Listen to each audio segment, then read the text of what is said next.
Hey guys, this is Jeffrey Mark Nofis Pexton and welcome back to my YouTube channel. So today, I'm going to teach you how to make a banana smoothie. So are you excited that guys? So keep watching to learn. See ya! So before we proceed to our agenda today in making banana smoothie, we have to prepare our tools and equipment and the other materials that we need in doing it. Let us enumerate them one by one. First things first, we need condensada or a sweetened condensed creamer, and today we are going to use Angel condensada. So you are free to decide what condensada brand or product you are going to use, but my option is Angel.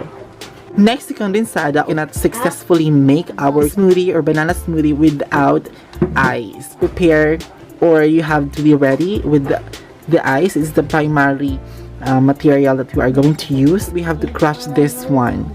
Kailangan durugin po natin ang ice para po kapag inilagay sa blender, hindi po mahirap ma-blend. And the main ingredient of banana, you can decide how many pieces of banana you are going to use. It depends on how many servings you are going to do. So a few pieces of banana will do. The final or the main equipment that we are going to use, of course, is the blender. So you have to choose the tool that you are going to use properly. So mine, I have here this one.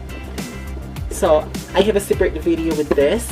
I did an unboxing for this. Watch it. So let us open our blender.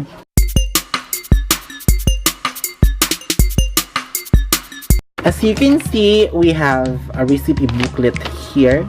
You can also use this if you want to make another recipe or another smoothie using other fruits. Yeah, we have a lot of tumbler in color blue, in color green, and in color red. And yes, we have two types of blade, the single blade, double blade. Small cup, I don't know what is this. Another tumbler. This is used for making juice. And of course, we have a pitcher for making juices. But we're not going to use this because one thing we need is the blender. The final moment, the blender itself. Yeah. So, are you that excited to use this? Yes. Let's proceed. Okay, so the first step we have to do is to crush the ice. So when we blend the ice and the banana, it will be easier for us to blend them. Okay, so let us now crush the ice. We are going to use this cloth and we are going to cover it here. Then start crushing. Sandali lang. Kailangan tanggalin muna. You have to remove the water inside first. So, kailangan tanggalin yung water para di tumalsik. Okay, so we're now ready. Are you ready? Yeah! Crushing? Ice crushing? Yeah! So dito natin ihahampas.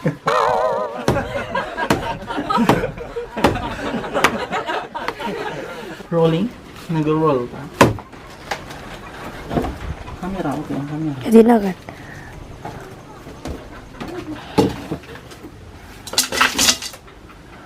Another crushing.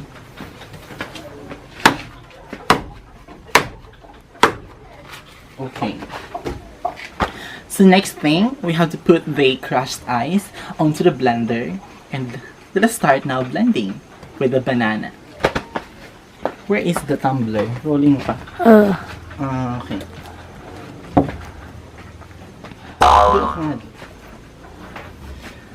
Okay. So we have here one piece of banana. Put it inside. Yeah.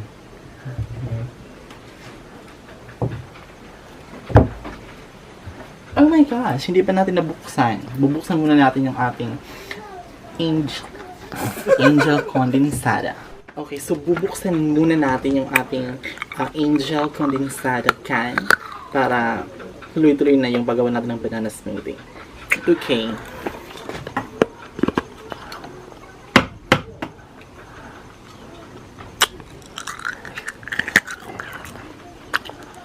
So, nabuksan na natin. Proceed.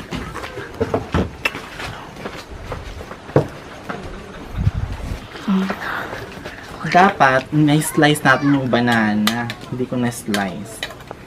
So, durugin na natin dito.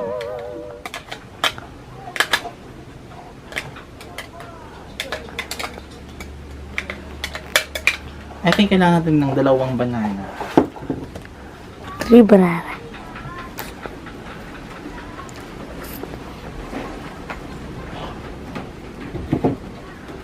Okay, slice inside. Sa loob na yung pag-slice kasi hindi natin nagawa kanina. Okay. Next is the ice.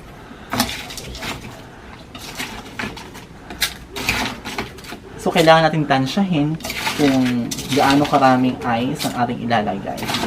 So, it depends upon you kung gusto mo marami. But, tendency is, baka malusaw.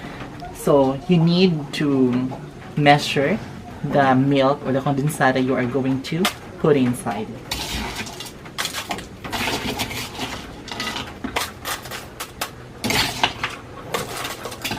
Okay, so let us put this condensate inside the tumbler together with the crushed ice and the banana, of course.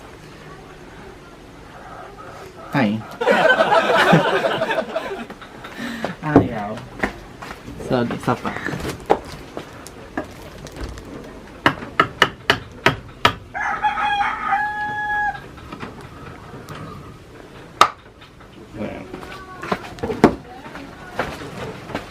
Okay, I'm so excited. Pour. Pour and pour and pour and pour.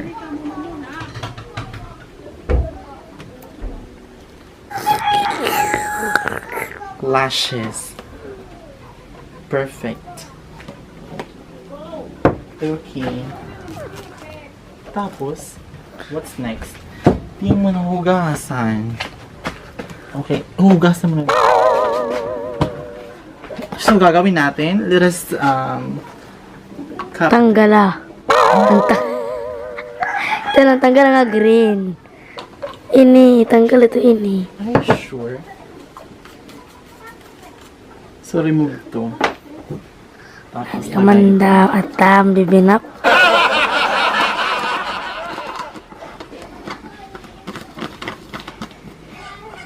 Charan.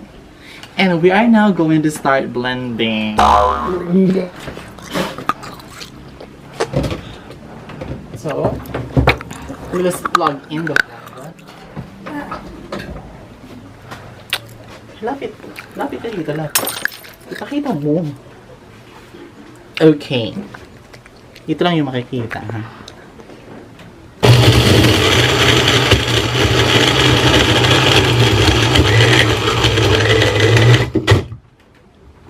Oh my gosh.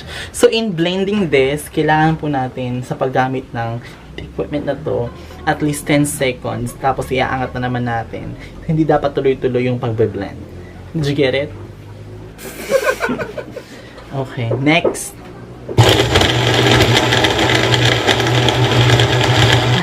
Another blending.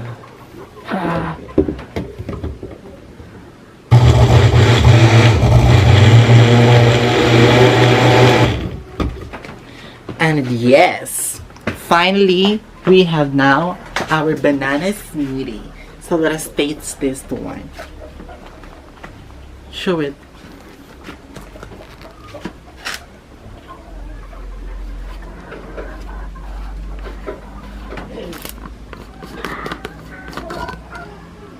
Charan. Oh my god, what is this? Tanggal.